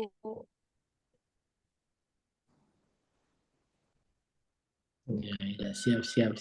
Makasih Kak masukannya. Jadi, emang disimpulkan tadi harus ada perubahan signifikan dari kampus-kampus di Kalteng, terutama Iya, kerja. benar. Siap. Mungkin itu aja Kak. Terima kasih. Ya. Kemudian kita ke pertanyaan selanjutnya. Ini dari Rijal Abdul Hakim tadi. Kak, kira-kira ada tantangan tersendiri nggak? Ya, kalau jadi kutu loncat dari pengalaman kakak-kakak semua, apakah ada HR atau user yang menanyakan soal ini secara mendalam? Atau sebagai orang IT itu kita hanya dinilai pada skill yang dimiliki? Ini kutu loncat ini Diana. Sama siapa nih satu lagi tadi? Fajri Kak. Diana sama Fajri. Ya, kira-kira menjawab nggak nih? Kira-kira nggak ada pengalaman nggak HR-nya nanyain kenapa jadi kutu loncat kayak gitu? Pernah Kak ditanya gitu Kak. Terus gimana? Tapi kalau gitu gue biasanya jawabnya jawabnya itu berdasarkan kontrak, karena kontrak kan biasanya 6 bulan. Terus kalau ada opportunity lain kan biasanya bisa dinaikin gajinya kalau pindah. Jadi saya pindah ke company lain, naik lagi sampai sekarang udah mulai udah merasa cukup, itu ngambil yang tetap. Jadi mungkin itu tahapan di awal, mungkin memang harus kutu loncat dulu kali ya. Ya, kemudian Diana gimana? Sebenarnya aku belum pernah ditanya sih kutu loncat, tapi aku planningnya gitu sih. Soalnya kan iya, kan ini kan WFO kan yang onset gitu kan di Jakarta. Nah, jadi rencananya kan ini karyawan tetap, jadi kapanpun aku bisa keluar lah gitu. Jadi sambil nyari yang barangkali dapat yang kerjaan yang remote, terus balik lagi ke Kalimantan, atau yang gajinya lebih high gitu. Ya. Yang lain nih kayaknya nggak kutu loncat kan ada masih lama. Kemudian ini punya Ervina, izin nanya Kak, kira-kira apa peraturan yang paling nggak enak di perusahaan? Apakah itu menjadi salah satu alasan untuk resign atau ingin resign? Nah, ini ke kutu loncat lagi nih yang nanyanya nih, karena yang keluar kan yang itu aja. Apakah ada ini karena peraturan perusahaan atau bagaimana? Chandra mungkin kalau soal peraturan. Tidak ada ya. Iya Kak. Jadi peraturan di perusahaan tempat saya itu Kak rada beda sama yang lain Kak. Gini, contohnya pertama, ini di sini nggak ada teman saya kan yang masuk. Nggak ada. Jadi pertama probation itu di perusahaan lain 3 bulan, tempat saya 2 kali lipat 6 bulan. probation. Terus yang kedua soal absen masuk kami kan Udah buper absen nih. gitu pakai GPS. Nah misalkan kan minimal absen itu masuk jam 8.30 terus ada toleransi 8.40. Nah itu misalkan lewat dari 8.40 terus sampai 3 kali itu biarpun lebih dari 1 menit kena sanksi denda gitu, pemotongan gaji atau apa gitu lupa. Nah terus misalkan sekarang bulan Maret ini yang 10 menit toleransi itu nggak ada. Jadi minimal harus 8.30, maksimal 8.30 udah absen. Itu untuk absen hariannya. Terus untuk apa lagi ya? Untuk oh ya, untuk izin gitu, izin sakit misalkan tanpa surat dokter itu ada pemotongan gaji 1 hari. Kalau tempat aku pemotongannya lumayan 200 ribu pemotongannya. Nah itu. Selain dari itu nggak, oh ya, kalau untuk fasilitas di kantor saya kurang sih. Misalkan untuk komputer layar monitornya rada kurang sih Kak. Karena kalau dilihat dari perusahaan lain gitu bagus gitu fasilitas monitornya dan lain-lain. Cuman untungnya meja punya saya lebar gitu Kak. Jadi bisa naruh fasilitas bawaan dari rumah seperti itu. Itu aja sih Kak. Oke. Ini kita ke penanya selanjutnya ya. Ke Eko Sugeng ini ya. Gimana? Ya, ya pertanyaan kesempatannya. Jadi ada sih beberapa pertanyaan, mungkin nggak semuanya yang harus semuanya mungkin bisa apa satu dua aja gitu. Jadi yang pertama tuh tips dari yang non alumni MSIB. Jadi kayaknya nggak semua tadi dari yang alumni MSIB. Kayaknya ada satu dua tadi yang bukan dari MSIB. Nah, nah sore kedengaran nggak? Mendengung, bisa tanpa headset nggak? Coba.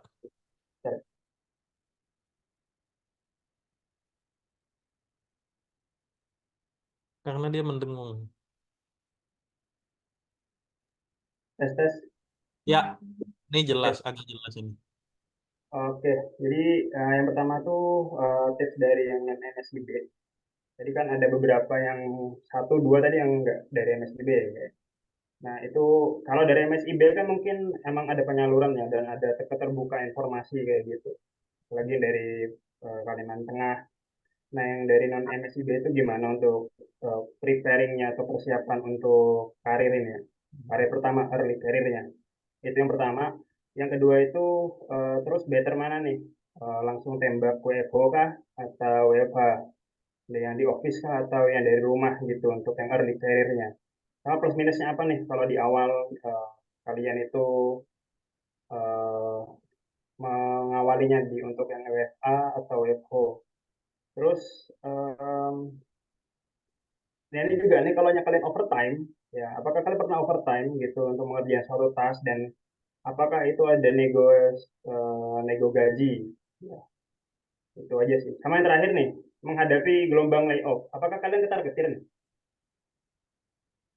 Ya, dan mempersiapkan diri untuk gelombang layoff nih gimana? Karena kan yang kita lihat kan memang yang besar-besar ya, yang perusahaan besar-besar. Apakah nggak harus yang besar-besar misal? Aku nggak harus ngejar yang perusahaan yang besar gitu. Aku yang biasa-biasa aja, yang penting bisa menghidupi aku di sini, di sana misal di Jakarta. Nah, itu aja sih.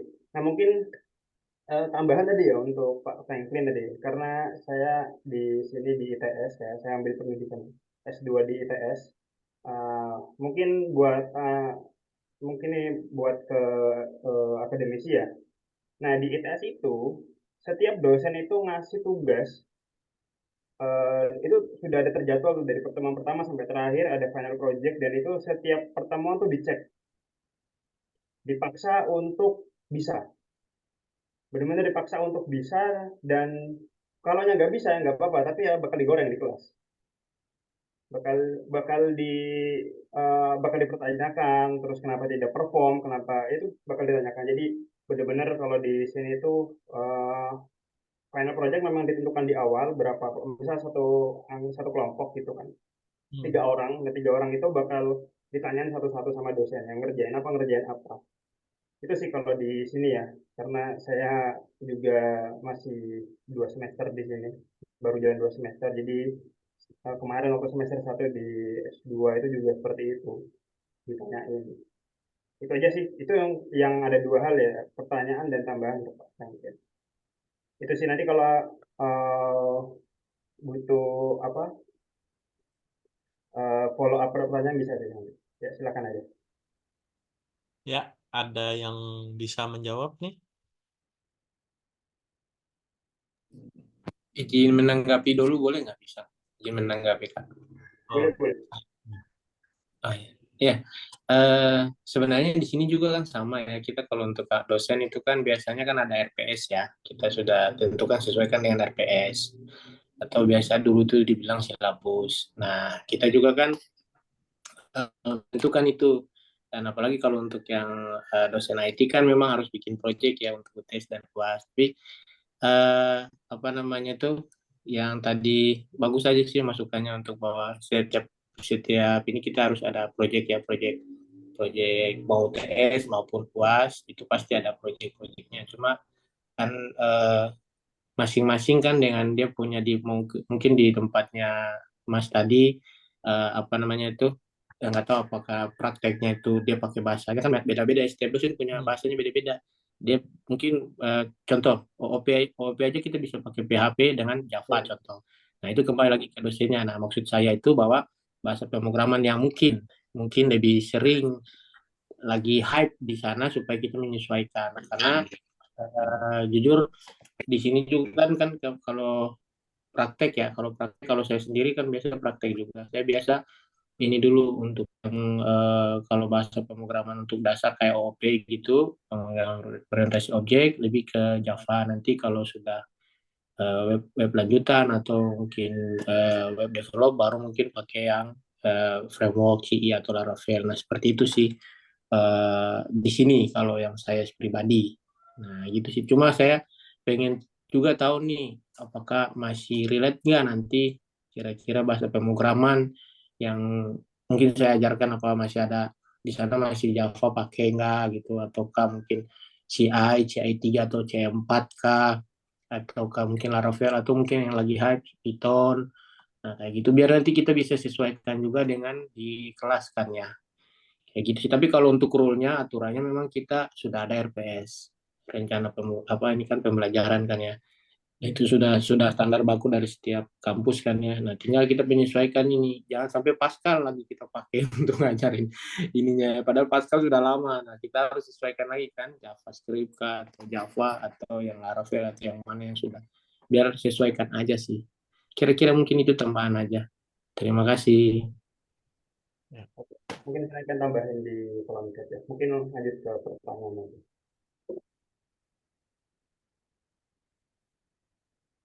Ya. Ya bisa dijawab tadi pertanyaannya, lupa kan jadinya. Pertanyaan dari Sorry. Pertama tadi alumni MSIB yang bukan dari MSIB gitu. itu. Apa tadi yang dari MSIB? Ya, MSIB. MSIB ini pertama apa dulu sih MSIB? Yang apa yang magangnya? Oh, magang ini ya. Yang Merdeka itu yang bukan dari Merdeka magang. Pelajar ya. Terus persiapan itu gimana gitu? Nah, persiapan apa yang kalian siapkan yang tidak dari magang MSIB? Kalau dari MSIB kan kayaknya memang udah ada catatannya gitu di penyaluran. Nah, ini kayaknya lebih kenanya pertanyaan ini ke Billy. Karena Nah, bisa beliau itu. sama dengan saya nih. Tidak dari MSIB kita. Kalau aku kan sih kenanya ke bootcamp. Oh iya, bootcamp. Iya. Nah, di bootcamp itu kan diajari itu untuk bulan pertama tuh untuk ojek dasar. Lalu di bulan kedua pemahaman untuk backend-nya. Lalu di bulan ketiga pemahaman untuk front end. Lalu di bulan keempat itu baru ke pemahaman untuk project pembagian tugasnya di backend itu seperti apa, front end-nya gimana, terus bagaimana kita deploy aplikasinya untuk bisa digunakan oleh usernya. Dan mungkin itu sih pengalaman saat bootcamp kemarin. Oh, itu bulan ya, bukan minggu ya? Bukan, 4 bulan. Astaga. Kalau normalnya 4 bulan sih. Aku kan sempat ngulang tuh 1 bulan, jadinya 5 bulan. Nah, Jadi dari pengalaman bootcamp itu kan sudah dapat tuh modal untuk sesuai dengan yang ada di industri kan. Nah, baru bisa ngelamar-lamar ke perusahaan. oke, tuh. Kalau yang lain pakai MSIB semua. Soalnya saya cuma yakin di angkatan saya enggak, karena Aku ini enggak, Kak. enggak. Kalau saya Enggak. juga enggak, Kak. Enggak MSIB. Enggak dapat angkatan saya MSIB. Jadi kemarin waktu ngelamar itu cuman apply aja tentang Flutter gitu. Apply semua, terus portofolio juga banyak, tampilan portofolio, masukin kayaknya lebih 50-an kayaknya ngapli tentang pokoknya ada Flutter sedikit requirementnya langsung apply. Gitu, kayak gitu kemarin, Kak. Pokoknya usaha aja terus kemarin 1 bulan kurang udah dapat sih. Udah dapat interview gitu. Gitu, Kak. Alberto gimana? Kalau aku kurang lebih sama juga tuh, Kak. Paling ini ya, kita harus punya portofolio dulu tuh sebelum kita apply. Nah, kemudian kalau kita rasa portofolio kita udah cukup untuk standar perusahaan gitu, kita boleh apply secara online tuh. Kita apply aja tuh, terserah. Nggak harus perusahaan terkenal gitu ya. Jadi bisa kita sebarin dulu, kita pelajari cara interview itu kayak gimana, cara technical test kayak gimana. Nggak harus patokannya langsung dapet. Jadi kita belajar dari interview dulu, tesnya juga kita jadikan pengalaman. Kalau itu udah oke, baru kita bisa perdalam lagi tuh ilmu terkait portofolionya, kita bisa tambahin. Terus baru kita bisa fokusin tuh ke melamar pekerjaannya dengan baik. Kalau dari aku kayak gitu sih, Kak, kurang lebihnya. Oke, berarti emang apa? Yang satu Kak Billy-nya ini kan punya persiapan matang ikut bootcamp. Yang lain Iya. tembak asal tembak. Sehari 50. Kayaknya Masalah. aku juga kayak gitu dulu. Sehari 50. Nah, tinggal pilih aja antara dua cara ini. Tapi untuk ini Billy itu langsung disalurkan atau gimana untuk pekerjaan? Untuk pekerjaan tuh mereka tuh cuma membantukan jalur aja. Kalau langsung disalurkan tuh enggak. Ini mereka tuh ada perusahaan dari partner mereka. Nih perusahaan ini lagi open nih. Coba apply, kemungkinan nanti diterima itu agak besar sih. Pada kita nge-apply yang lain.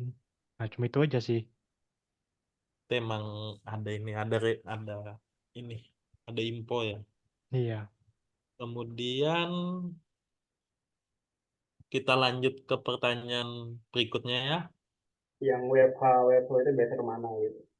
Apakah langsung Iya, WFH atau WFO terus ya itu. prosesnya gimana? Biternya apakah benar WFH dan WFO tadi?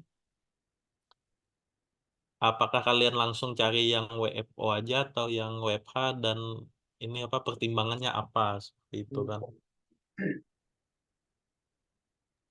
Ada yang mau menjawab ini? Dari Diana mungkin atau dari Panji? Ini Kak boleh nanggepin yang tadi yang soal teks-teks aja Kak, yang dari Pak Franklin tadi. Ya. Kemarin itu sempat ada anak magang tuh di kantor. Dia kuliahnya computer science dari New York. Itu dia nggak tahu kenapa jadi magang di kantor gue.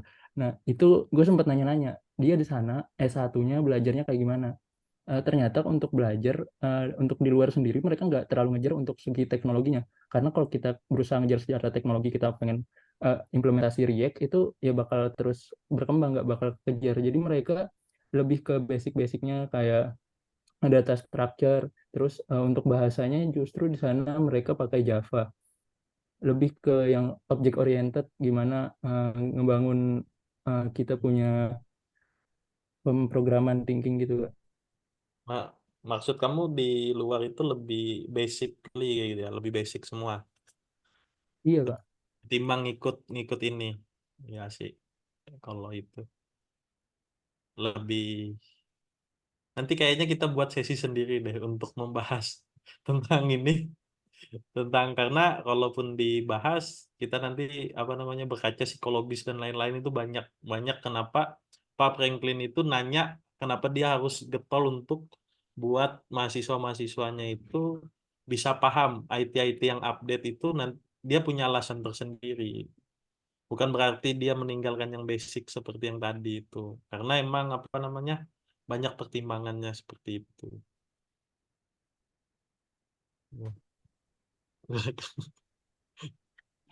Nah, Mantap. karena saya tahu pikirannya. Saya juga punya mahasiswa juga kayak gitu. Karena kita nggak bisa ngajar yang basic-basic secara di luar sana orang udah pakai ABCD kayak gitu kan, udah kasar bahasanya seperti itu.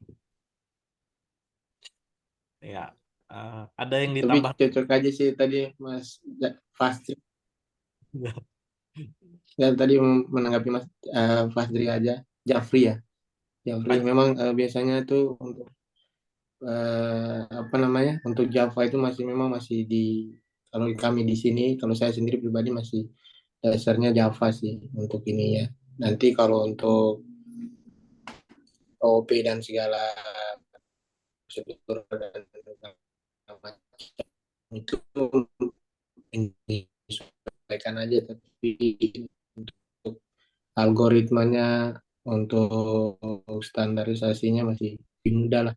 Atau kalau Java hampir mirip, tanya kan yang Python juga kalau nanti dikembangkan ke sana juga kan masih mirip-mirip lah untuk dia punya sintak dan segala macamnya sih. Itu aja sih. Makasih Mas masukannya juga. Terus ada insight juga buat saya juga. Thank you. Ya, tadi yang WFH dan lain-lain Pak Jri. Oh iya iya, yang WFO itu ya. Ya. Kalau yang gue rasain nyaman itu kalau untuk konteks belajar enak WFO. Kita satu kantor itu bisa langsung nyolek aja sama senior, atau bisa apalagi sambil makan siang bareng gitu ngebahas ini. Kalau apalagi kan masih culun kan, masih junior, denger senior ngomongin apa-apa gitu yang gede-gede itu pas lagi makan siang gitu. Lebih lebih banyak dapat ilmunya kalau kita bareng dalam satu tempat. Ya kesempatannya juga lebih banyak kan, waktunya yang bisa kita share. Kalau WFH mungkin ya kitanya lebih work life balance lah. Oke. Yang lain ada yang Minusnya juga Kak, kalau WFO terutama di Jakarta itu kadang kita perlu waktu kan, spare waktu di jalan itu. Teman-teman itu ada yang 2-3 jam habis di jalan kayak gitu. Untuk ini sih tergantung lokasi aja, WFO itu tricky banget sih Kak. memang Tua di jalan berarti. dua di jalan bahasanya kan. Kemudian yang lain ada tanggapan tentang apakah kalian lebih tentang WFA dan WFO sih, lebih ke arah mana saat memulai karir tadi kan? Kalau untuk mulai karir sih lebih bagusnya WFO sih, biar sambil belajar kan. Hanya tek-tek yang lagi apa namanya? Lagi yang apa namanya? Lagi apa? Yang lagi dipakai industri itu sebutannya tuh. Di tren. Ya lah, yang sering dipakai di industri itu lah. Tek-tek-tek-teknya apa? Habis itu bagaimana? Misalnya kita ketemu bug atau berhadapan dengan user tuh gimana cara senior menghandle-nya kan? Nah, mungkin lebih itu sih sambil kita dengarkan pengalaman mereka. Untuk WFA tuh minusnya, plusnya enak sih. Bisa tidur jadinya kalau ada waktu senggang.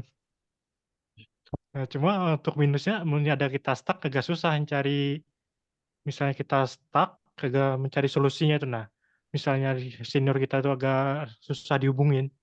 Mungkin itu aja sih. Ya itu. Dan yang lain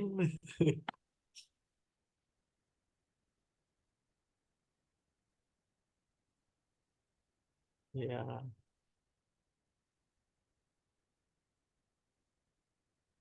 Kalau yang lain ada ditambahkan yang lain? Tentang WFH tadi ya Kak. Ya. Kalau menurut saya sih Kak, kalau bisa dapat WFH, ambil aja WFH. Karena untuk biaya hidup di Jakarta gitu atau di Jawa rada-rada ini sih, rada banyak gitu misalkan untuk kos dan makan. Tapi misalkan misalkan kita WFH terus di rumah ada keluarga gitu, jadi lebih lebih banyak untungnya sih Kak dari segi tempat tinggal, makan dan lain-lain gitu. Lebih irit daripada kita WFO. Tapi kalau nggak dapat WFH jangan dipaksain gitu. Ada WFO ambil aja. Jangan jangan cari-cari yang gimana gitu. Coba pengalamannya aja dulu. Seperti itu Kak.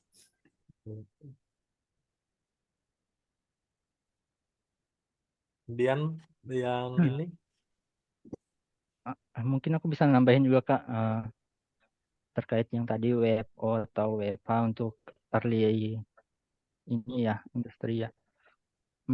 Kalau menurut aku itu enakan WFO memang kalau untuk pertama kali ya. Untuk pertama kali karena dari WFO dari situ tuh kita lebih gampang tuh beradaptasi lingkungan pekerjaannya kayak gimana, terus belajar dengan seniornya seperti apa, cara menghadapi user bagaimana. Dari situ lebih gampang. Beda halnya dengan WFH. Soalnya kalau WFH kita butuh effort lebih tuh, cara nanyain seniornya kayak gimana, terus kita belajar adaptasinya kayak gimana. Jadi untuk beberapa bulan di awal lumayan challenging tuh untuk yang WFH ya, karena proses belajarnya lebih lama. Cuman nggak menutup kemungkinan juga kita bisa ngelewatin itu gitu. Misalkan asal kita bertanggung jawab dengan tas-tas yang kita kerjain sih. Kurang lebihnya kayak gitu sih Kak. itu tentang WFH dan WFO ya. Banyak plus minusnya. Ya.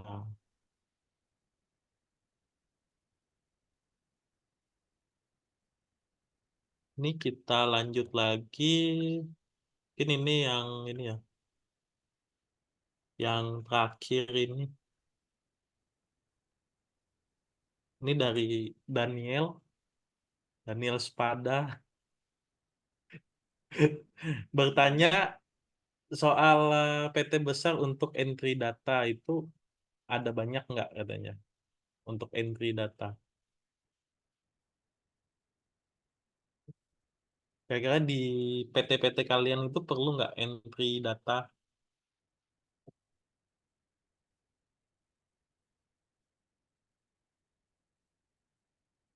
Ada yang bisa menjawab ini? Entry data, Kak. Tahu nggak entry data dulu apa ini? Ini biasanya kerjanya dia nginput dari apa namanya, entah dia kebanyakan biasanya di perpustakaan sih, nginput buku, nginput ini, atau di apa di jalan nginput ini, nginput hasil-hasil untuk ini. Ya sebutannya entry data tuh biasanya lebih ke arah asisten lapangan kayak gitu. Apakah di perusahaan kalian tuh diperlukan kayak gitu? Biasanya untuk apa level pengujian mungkin lebih undernya QA mungkin. Under QA itu. Apakah itu banyak? Karena biasanya kalau skala industri ya setahu saya kalau untuk entry data tuh banyak. Nah, apakah di tempat kalian tuh ada kayak gitu? Biasanya job job untuk entry data tuh banyak kayak gitu. Apakah masih ada? Atau udah digantikan sama ini AI dan lain-lain? Misalnya nguji coba aplikasi kan perlu entry data juga.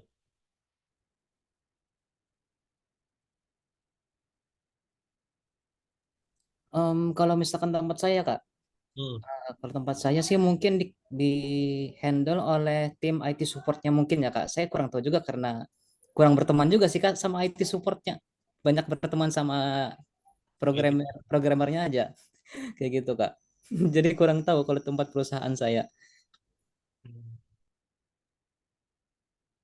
Kalau yang lain emang ini ya, kayaknya emang ini emang apa sudah dikotak-kotakan divisinya jadi kurang tahu kan Iya Kak seperti itu. tentang ini job desk ini. Kemudian sepertinya ini habis sudah ya. Tentang apa namanya tentang sesi sharing ini sudah pertanyaan-pertanyaan sudah kita jawab semua. Yang terakhir itu Rijal lagi nanya dan dijawab di kolom komentar oleh Fajri. Dan mungkin semuanya sudah beres. Dan izin kepada teman-teman untuk mengisi link feedback yang dikirim Kak Ain di kolom komentar. Kita juga udah pas jam 4 ini. Di sesi sharingnya mungkin berakhir sampai di sini. Saya kembalikan ke Kak Ain. Oke, thank you semuanya waktunya, pertanyaannya keren-keren semuanya. Sampai kita tadi sebenarnya nggak sampai jam 4 sih, ini ada bonus waktu 30 menit karena pertanyaannya seru-seru dan bagus juga buat dijawab. Thank you Chandra, Samuel, Diana, Billy, Fajri, Abreto. Nanti next mungkin ada sesi sharing yang lain. Mungkin kalau di sini ada yang minat juga buat jadi narasumber biar sharing, boleh diisi di link feedbacknya ya. Thank you Liando, sudah lama tidak muncul di layar kaca Narecoder, akhirnya muncul lagi. Ya, ini co-founder Narecoder juga ya teman-teman ya. Terima kasih sekali lagi teman-teman, jangan lupa buat isi linknya yang sudah bergabung di Telegram Narecoder. Terima kasih juga yang udah gabung di member narecoder.org juga. Kami tunggu buat yang belum ikut gabung. Oh ya, ini sekedar informasi khusus hari ini sampai besok itu masih ada kuota 10 orang buat yang mau sertifikasi internasional Alibaba Cloud. Ini bukan promosi tapi mengajakin teman-teman biar sertifikasi internasional gitu, biar tahu rasanya dan juga punya sertifikat internasional dari Alibaba Cloud gratis. Dan kalau udah selesai sertifikasi itu juga bakalan dapat bonus beasiswa belajar Laravel atau Maven 1 tahun beasiswanya kalau udah berhasil sertifikasi. Dan itu nggak perlu jago-jago teman-teman, karena ada video panduannya kalian harus ngapain untuk jadi certified developer Alibaba Cloud. Semoga nanti ada manfaatnya dan nambah portofolio rekan-rekan juga. Sekali lagi terima kasih, kalau ada yang kurang berkenan di sharing session Career Talk kali ini, mohon maaf, kami mewakili komunitas Narecoder. Terima kasih yang sudah hadir, yang tidak bisa disebutkan satu persatu. Teman-teman di sini keren banget pertanyaannya dan semuanya yang ada di Zoom meeting ini. Terima kasih sekali lagi. Saya akhiri. Selamat sore dan wassalamualaikum warahmatullahi wabarakatuh.